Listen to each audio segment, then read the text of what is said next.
Smoke curled through the ruins like a dying thing, thick with the acrid stench of plasma burns and scorched metal. The battlefield had fallen silent, save for the crackling of distant fires and the occasional groan of shifting wreckage. A figure lay motionless amidst the rubble, half buried beneath the twisted remains of a collapsed barricade. His armor was cracked, the dull gray plating charred black in places. Blood slicked the ground beneath him, though not as much as there should have been for a wound that deep. Around him a small group of Drashery raiders stood, their laughter coarse and full of cruel amusement. These were not common soldiers. They were elite mercenaries, warriors who had carved their reputations from the bones of fallen enemies. They had fought humans before, had killed them before. This one was no different. Vekren, their commander, nudged the prone form with the tip of his boot. So this is the fearsome species the Dominion can't stop warning us about? A single shot and he falls like any other meat sack. The others chuckled, the tension of battle draining from their bodies. One of them, a lean green-skinned raider named Korktal, crouched beside the human, studying him with something approaching curiosity. He's not dead yet. Vekren scoffed. Does it matter? Look at him. If he hasn't bled out already, he will soon. He turned to one of the newer recruits, a younger warrior named Jurakai, who had remained uncharacteristically silent. Still nervous, pup? This your first time seeing a human drop? Jurakai's eyes, dark and uncertain, flickered from Vekren to the human. He had heard the stories. Whispers passed between soldiers over quiet campfires, legends of humans who refused to die, of creatures that bled but never stopped moving. He had dismissed them as exaggerations, myths designed to stoke fear. But now, standing over this supposedly broken thing, unease crept up his spine. He should be dead already, Jurakai muttered. Korktal let out a dry chuckle. Scared of a half-corpse, are you? Maybe you should have stayed in the nursery. More laughter. Even Vekren cracked a grin. Jurakai forced himself to join in, though it sat uneasy in his throat. Something about the human was wrong. His body was too still. His breathing too slow, too controlled, as if he were choosing to remain unconscious rather than succumbing to it. Korktal reached out, fingers curling toward the human's wrist. Let's see if he's still breathing. The moment flesh touched armor, the human's fingers twitched. A small, almost imperceptible motion. Korktal jerked his hand back with a curse, stumbling upright. The laughter stopped. For a moment the group stood frozen, staring at the motionless form. The smirk on Vekren's face faltered, though only slightly. Tisich. Reflexes. Even prey twitches when it's dying. But Korktal's expression had darkened, the old scars along his face pulling tight. No, he said slowly, his voice barely above a whisper. That wasn't a reflex. Jurakai's breathing quickened. He knew what Korktal was thinking. He was thinking the same thing. There was a reason their people feared human soldiers. Because sometimes killing one wasn't enough. One of the mercenaries took an uneasy step back. This isn't like the others. We should just put a bolt through his skull and be done with it. Kren exhaled sharply, shaking his head. You're all jumping at shadows. He's finished. Another twitch. This time the fingers curled. Slow, deliberate. Jurakai's pulse hammered against his ribs. Sir. The human's lips parted. Not a gasp, not a groan of pain. A whisper. You should run. The voice was hoarse, cracked from injury, but it carried through the air with unnatural clarity. Silence. The air turned to ice. Then without warning the human moved. Faster than any wounded being had the right to. Faster than any of them could react. His arm shot up, catching Vekren's wrist in a grip like iron. There was a sickening crack as bones snapped beneath the pressure. Kren barely had time to scream before the human yanked him forward and drove his fist into the commander's throat. A wet gurgle, then Vekren collapsed, clutching at his shattered windpipe. Panic erupted. The remaining mercenaries scrambled back, their weapons rising. Too late. The human was already on his feet, his stance low and predatory. His visor, though damaged, flickered with a faint red glow. His wounds still bled, but they didn't slow him. If anything, he seemed stronger. Jurakai's instincts screamed at him to run, but his body refused to move. His mind could only process a single horrifying realization. The stories were true. The human turned his head slightly as if sensing Jurakai's thoughts.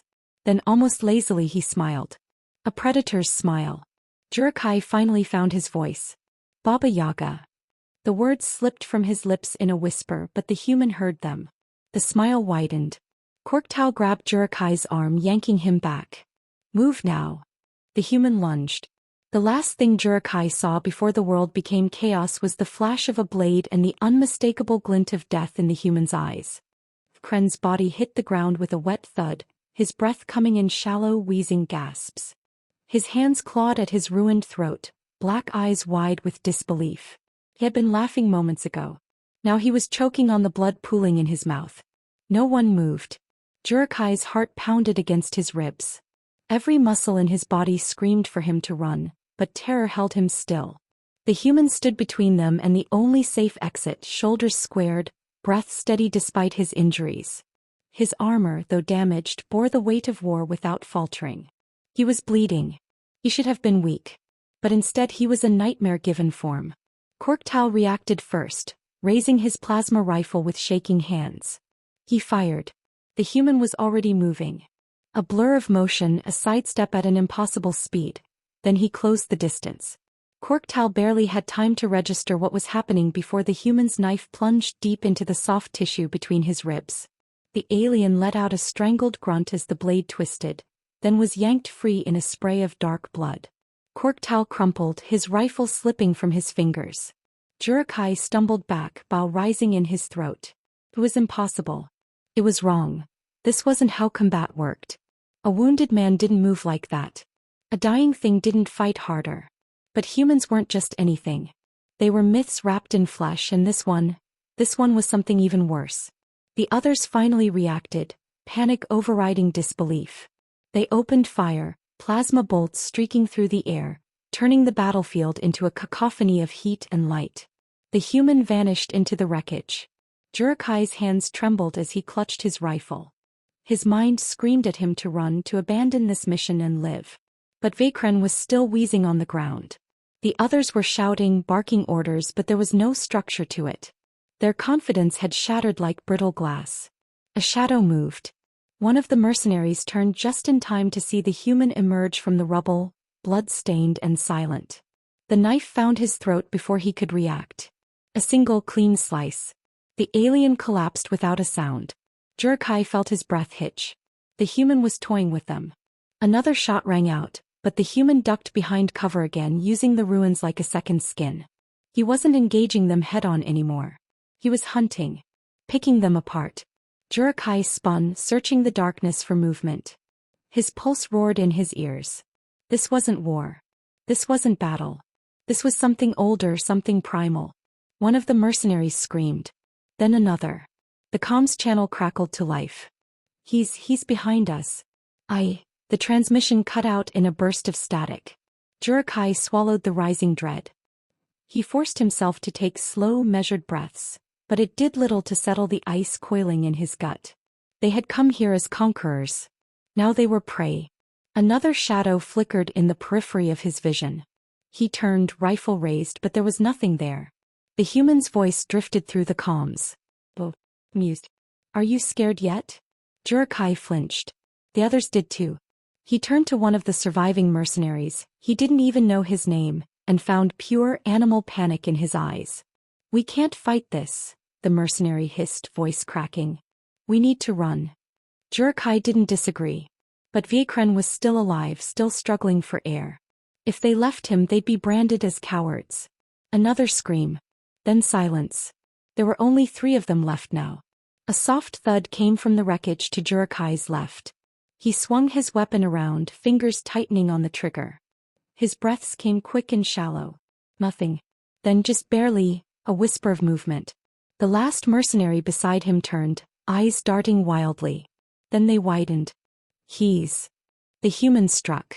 A flash of steel, a flicker of movement too fast for Jurakai to process. The mercenary's body hit the dirt, unmoving. Jurakai staggered back, weapon raised, but his arms were shaking too hard to aim. His mind screamed at him to fight, to avenge his fallen comrades, to do something. The human took a slow step forward. Jurakai froze. Blood dripped from the knife in his hand. His visor flickered, cracked, the glow of his HUD fractured but still burning bright. His wounds should have been fatal, but he carried them as if they were nothing more than an inconvenience. His stance was relaxed, unhurried, predatory. Jurakai had fought hundreds of battles. He had killed more beings than he could count. He had faced warriors, beasts, creatures engineered for war. But never, not once, had he felt like this. Small, weak, hunted. The human tilted his head slightly, considering him. Then he took another step forward. Jurakai's breath hitched. His mind made the decision before his body did. He turned and ran. Jurakai ran. He didn't think, didn't plan. His instincts took control, and his legs carried him through the ruins with frantic, desperate speed. His breath came in ragged gasps, his vision blurred by the sweat stinging his eyes. He didn't care where he was going. He just needed to get away. Behind him, silence. No footsteps. No sounds of pursuit. That was worse. His grip on his rifle tightened, knuckles aching, but he didn't dare slow down. His mind screamed that it was impossible. This was just one human wounded and outnumbered, yet their entire squad had been slaughtered. And now he was alone. His calm crackled. Static. Them breathing. Slow. Controlled. Measured. Jurakai's spine went rigid, his lungs seizing. You think running will save you? The human's voice was soft. Amused. Jurakai clenched his jaw and kept moving.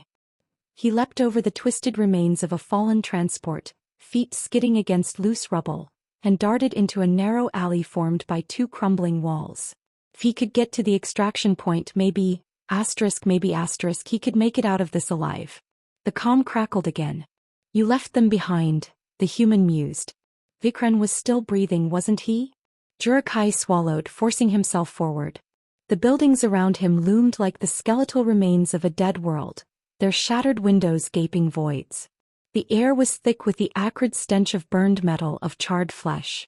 You ran, the voice continued, a whisper of static curling through the words. Smart. Pause. Then, cowardly. Jurakai gritted his teeth. He wasn't a coward. He was alive. He would make it out of this, he would report back to command, and they would send everything they had to burn this monster to the ground. Something shifted to his left. A whisper of movement. He spun, rifle raised, his pulse slamming against his ribs. The shadows in the wreckage were thick, shifting. His fingers twitched against the trigger. Nothing. He was being herded. The realization sent a fresh wave of panic through him. He turned back to run, and came face to face with him. The human stood less than 2 meters away. Close enough that Jurakai could see the blood drying against his broken armor.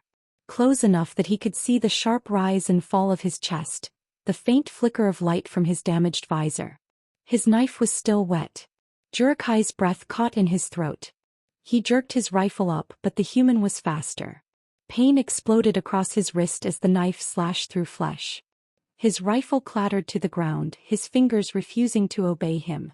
A cry tore from his throat as he stumbled back, clutching his bleeding hand. The human didn't follow. He just stood there, head tilted slightly, watching. Jurakai's knees threatened to give out. He was going to die, just like the others. The human sighed as if disappointed. You're all the same. Jurakai swallowed past the fear constricting his throat. We were just following orders, he rasped. A bitter chuckle. So was I. Jurakai's vision swam. His hand throbbed, blood seeping between his fingers. His chest ached with every frantic breath. Then the human did something unexpected. He turned away. Jurakai blinked. His body remained frozen, unable to process what was happening. The human took a step back. Then another. His voice was calm but heavy with something unreadable. You'll tell them what happened here. Jurakai swallowed hard. You're letting me go? The human didn't answer right away. When he did, his voice was quieter. Almost distant. I want them to know. Jurakai felt something cold settle in his gut. The human met his gaze one last time. Then he was gone. Jurakai didn't waste another second. He turned and ran, his mind consumed by a singular, unshakable truth. This wasn't a victory. It wasn't survival. It was a warning. The extraction ship's ramp hadn't even fully lowered before Jurakai stumbled inside, his breath ragged, his vision tunneling. His blood-slicked hand trembled as he collapsed against the nearest bulkhead, his body no longer willing to obey his demands. The other mercenaries on board turned to him, their expressions shifting from confusion to alarm. Someone barked for a medic. Someone else demanded to know what happened. Jurakai couldn't answer. He squeezed his eyes shut, but the image was burned into his mind. The human standing amidst the ruins, bloodied but unbroken. The knife glinting in the dim light. The way he had let him go. His chest ached, but it wasn't just from exertion. It was something deeper. A sickness settling into his bones. The ship jolted as it left the atmosphere, the artificial gravity stabilizing. Voices blurred together, their words meaningless against the roar of his pulse. He had to warn them. His mouth felt dry, his throat raw, but he forced himself to speak. He's still down there. Silence. Then a voice, sharp with disbelief. Who? Jurakai opened his eyes, forcing himself to focus. The commander stood before him now, towering, his uniform pristine, untouched by the chaos Jurakai had barely escaped. His mandibles twitched in irritation. The human, Jurakai managed. He killed everyone. A murmur rippled through the crew. Some exchanged uneasy glances. Others scoffed. The commander's expression barely shifted. One human, he said, voice etched with disdain. You expect me to believe. He let me go. Jurakai's voice cracked. The weight of those words pressed against him like an unseen hand around his throat. He wants us to know. That gave the commander pause. His gaze narrowed, scrutinizing Jurakai for any sign of deception. But Jurakai knew the truth was written in the way his hands shook, in the hollow terror carved into his features. The commander exhaled sharply. Did you confirm the kill? Jurakai flinched. They didn't understand. There was no kill. There never had been. The human wasn't dead. He wasn't killable. The commander's mandibles clicked together in irritation. He turned to an officer. Scan the planet. If there's anything still breathing, we'll finish the job. Jurakai's stomach lurched. He wanted to scream that it wouldn't work, that no amount of firepower would erase what they had unleashed. But he didn't. Because it was already too late. The ship's warning klaxons blared. The crew snapped into motion, shouts erupting across the bridge. Jurakai barely had time to register the shift before the ship lurched, violently thrown sideways.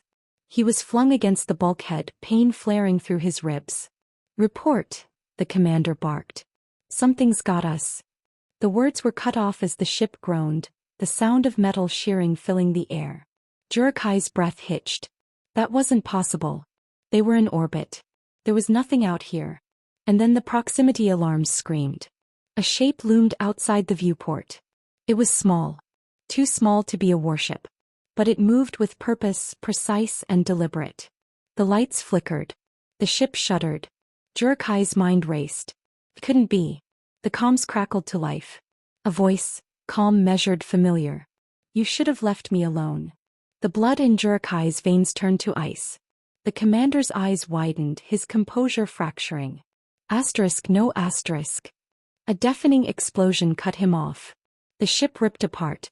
Jurakai tumbled through the void, weightless and disoriented.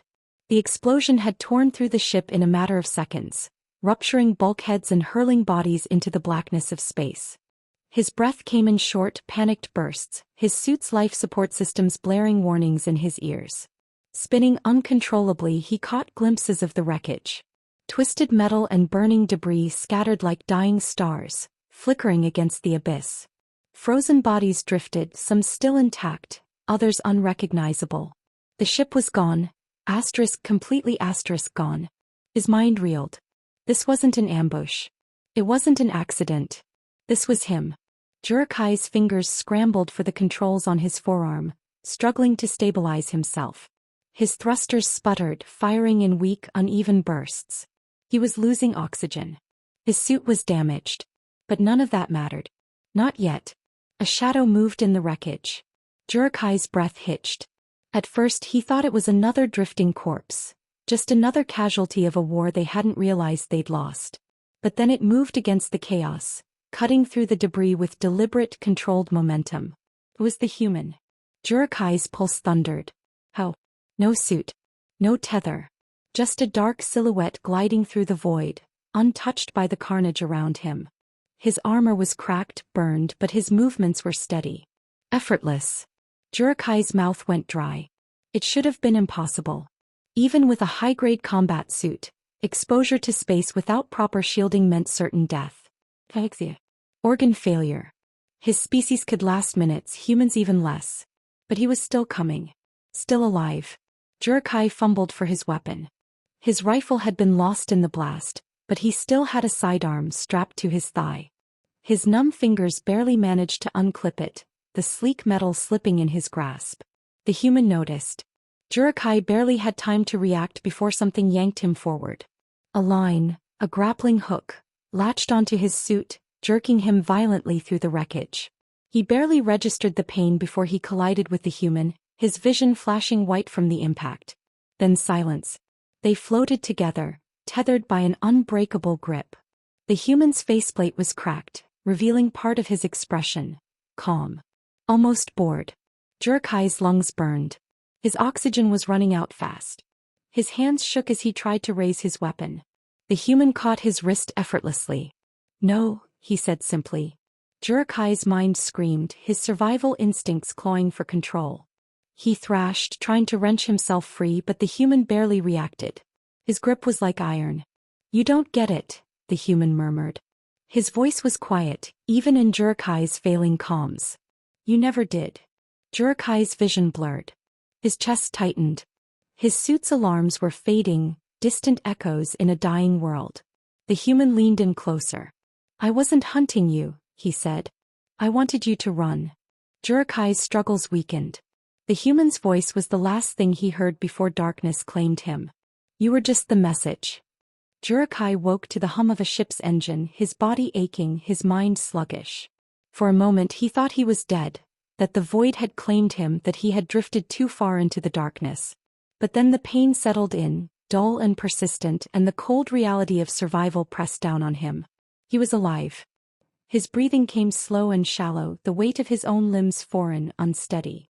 His eyes adjusted to the dim red glow of emergency lights overhead, casting long shadows against metal walls. The room was small, utilitarian, no insignias, no identifying marks. A cell. His pulse quickened. He shifted, testing the restraints at his wrists. They were loose, almost absent-mindedly secured, as if whoever had left him here didn't see him as a threat. As if they knew he had nowhere to go. A door hissed open. Jurikai's body tensed, his gaze snapping toward the figure that stepped inside. The human. Still alive. Still standing. The damage to his armor was worse than before, deep cracks running along the plating, scorched edges revealing glimpses of the flesh beneath. But the man moved with the same unwavering purpose, the same quiet control. Jurikai clenched his jaw, forcing steel into his voice. What do you want from me? The human studied him for a long moment. Then with no urgency he stepped closer and crouched down eye level. I want you to remember, he said. Jurikai swallowed hard. His fingers curled against his palms, trying to suppress the shiver crawling up his spine. Remember what? The human tilted his head slightly as if considering his answer. Then he gestured, to the walls, to the empty cell, to the vast unspoken space between them. What happens, the human murmured, when you choose the wrong enemy? Jurikai's throat tightened. This wasn't just about him. It was about all of them. The mercenaries. The commanders. The ones who had laughed at a wounded soldier, at a lone human left for dead on a battlefield they thought they had won. They had assumed he was weak. They had assumed he was finished. They had assumed wrong. The human stood, his gaze unreadable. You'll be released soon, he said. I made sure of it. Jurikai frowned, confusion flickering through his exhaustion. Why? A slow, deliberate pause. Then, because fear spreads faster when it comes from one of your own. Jurikai's breath caught in his throat. The human turned without another word, the door sliding open as he stepped into the shadows beyond. Jurikai remained still, his heart hammering against his ribs. He had survived. But as the door sealed shut, leaving him alone with the echo of the human's final words, he realized he would never be free. Jurikai sat in silence long after the human had gone, his mind a storm of half-formed thoughts and sinking dread. The ship hummed around him, its systems running smooth and unbothered, as if it hadn't just been the stage for something unnatural. something that should not have happened. He flexed his fingers, testing the ache in his joints. The restraints were still there but loose, mocking. He could remove them easily, yet he remained frozen as if freeing himself would somehow make things worse. Because it wasn't the bindings keeping him in place. It was the knowledge. The knowledge that he had been spared. The human could have let him die. He could have torn the ship apart, could have snuffed out every last remnant of the mercenary force without a second thought. But he hadn't. He had chosen Jurakai to live not out of mercy, not out of pity, but because he needed someone to carry the story. A sharp beep startled him. He turned his head, noticing a dim screen flickering to life beside him. The ship's internal systems had granted him access. Not a mistake. Another choice. He hesitated, then reached for it. The screen displayed external readings, ship diagnostics, and, his breath caught, communications access. His fingers trembled as he navigated the interface, realizing that a secure frequency had already been opened. A transmission was being sent. His heart pounded as he read the message. Simple. Efficient. Inevitable. One phrase, encoded and sent to every known military outpost, to every mercenary stronghold, to every fleet commander who had ever thought themselves untouchable. Baba Yaga walks among the stars. Jurakai's body went cold. The transmission was out. It couldn't be stopped. And the galaxy, his people, his commanders, every fool who had mocked the human's name, they would understand. Not now. Not yet. But soon. Because they had laughed at a wounded soldier. And now something far worse than war was coming. The moment Jurakai's name registered in the mercenary network, the response was immediate. His personal communicator, long dormant, buzzed to life with incoming transmissions. Pings from commanders, from associates, from those who had once fought beside him and those who had only ever known him by reputation. They all demanded the same thing. What happened? He didn't answer. Instead, he sat in the dim glow of the terminal, staring at the message that had already spread farther than he could comprehend. Baba Yaga walks among the stars. The weight of it pressed against his chest. Most of them wouldn't believe it at first. They would laugh just as they had laughed before, dismissing it as superstition, as myth, as the desperate lies of a soldier who had seen too much. But that laughter wouldn't last. Not when the bodies started appearing. Not when entire ships, entire fleets started vanishing. Not when the stories from the survivors, asterisk if there were any asterisk, all spoke of the same thing. A human that could not die. Jurakai exhaled slowly, forcing himself to move, to think. His hands worked on instinct, bypassing security protocols, accessing deeper military reports. He searched for signs, small, unexplained anomalies, the kind that only made sense when viewed through the right lens. He found them almost immediately. Scattered across the sector, across multiple systems. Disturbances, missing ships, stations reporting unidentified contacts before going silent. There was no pattern, no logic, just destruction. It was spreading faster than he'd anticipated. Faster than anyone had anticipated. A fresh transmission arrived, this one marked urgent. It bore the insignia of a high-ranking commander, one Jurakai had served under before, a man who had never once hesitated to burn entire colonies to the ground if it meant securing victory. You were there.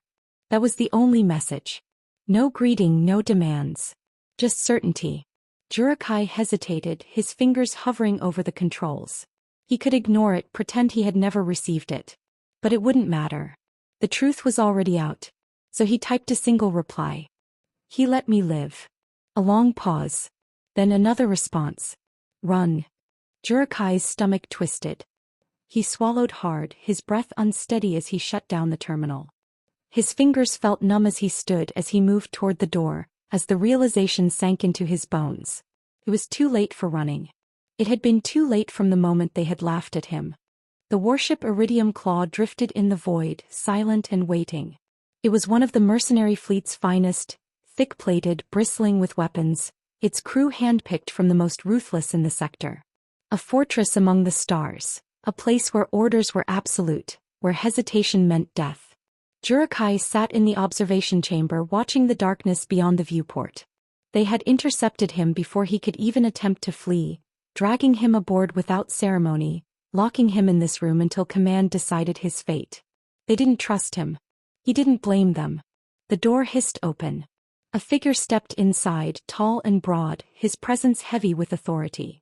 Commander Rael Varric. Cold-eyed, deliberate, a man whose reputation was built on victories won through cruelty. He said nothing at first, just studied Jurkai like he was something broken, something beyond repair. Then finally, "Tell me what you saw." Jurkai's throat was dry. He didn't know where to begin. Varric stepped closer. "We lost 4 ships in the last 2 days. No distress calls. No wreckage. Just gone." His voice was sharp, edged with something almost like fear.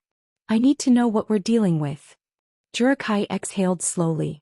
Then he met the commander's gaze. "You already know." Varric's expression darkened. "I know rumors," he snapped. "I need facts." Jurkai's fingers curled into fists. "The facts are simple," he said quietly. "You left a human to die." Silence. Jurkai swallowed, his voice steady but cold. "And now he's hunting you." The words hung between them, heavy and unshakable. Varric's jaw tightened. He didn't want to believe it. None of them did. But deep down he already knew it was true. A sharp alarm blared through the ship, cutting through the silence like a knife. Varric turned sharply toward the wall display. A red warning flashed, proximity alert. Unauthorized contact detected. Jurkai's pulse quickened. Varric's hand clenched into a fist. "Who?" A voice crackled over the ship's comms. "Sir, a pause. Static. Then barely a whisper. "He's here." Every muscle in Jurkai's body went rigid. Varric's eyes locked onto his. No more rumors. No more doubts. Only reality. Baba Yaga had come for them. The iridium claw lurched violently, the kind of movement no warship should ever make. Built to withstand planetary sieges, to tear through enemy lines, it was not meant to shudder like a dying animal. Yet it did. Jurkai barely kept his footing as the deck beneath him groaned. The red warning lights bathed everything in a sickly glow, casting long shadows as klaxons screamed through the ship's corridors. Varric was already moving. He activated the comms with a single sharp motion. "Report." The reply came through ragged, panicked. "Hull breach, Deck 7. We didn't detect an approach, sir. No heat signatures, no engine trails, nothing." That was impossible. Jurkai felt it like a weight in his chest. Not just fear but something deeper. Understanding. "Containment protocol," Varric barked. His voice was iron even as the ship trembled. "Deploy shock teams, full combat gear." "I want." The lights flickered. Then the alarms died. Not silenced. Cut. A void settled over the ship, the kind that didn't belong. The crew's voices on the comms were still there, frantic, overlapping, shouting, but the ship itself had gone quiet. Jurkai's breath came slow and shallow. He turned to Varric and for the first time he saw it. Doubt. A man who had never feared anything, now standing in the silence of his own ship, realizing he wasn't the one in control. Then from the comms, "They're gone." A whisper. Not static. Not interference. A crew member. A survivor. Varric's knuckles turned white against the console. "Who's gone?" The reply was slow, shaking. "All of them." Jurkai felt something deep in his gut twist. Then came the sound. Faint. Distant. A metallic clang. Not an explosion. Not a gunshot. A single step. Then another. Something was on the ship. Something walking. Jurkai closed his eyes for the briefest moment. He had seen it before, felt the weight of it pressing down on him as he bled out on cold metal. Varric grabbed a weapon from the locker near the wall, his movements rigid, too controlled. The commander wasn't a fool. He wouldn't run. But he would fight. He gestured to Jurkai. "You're coming with me." Jurkai didn't argue. Because it didn't matter. Fight. Run. Surrender. None of it would change what was coming.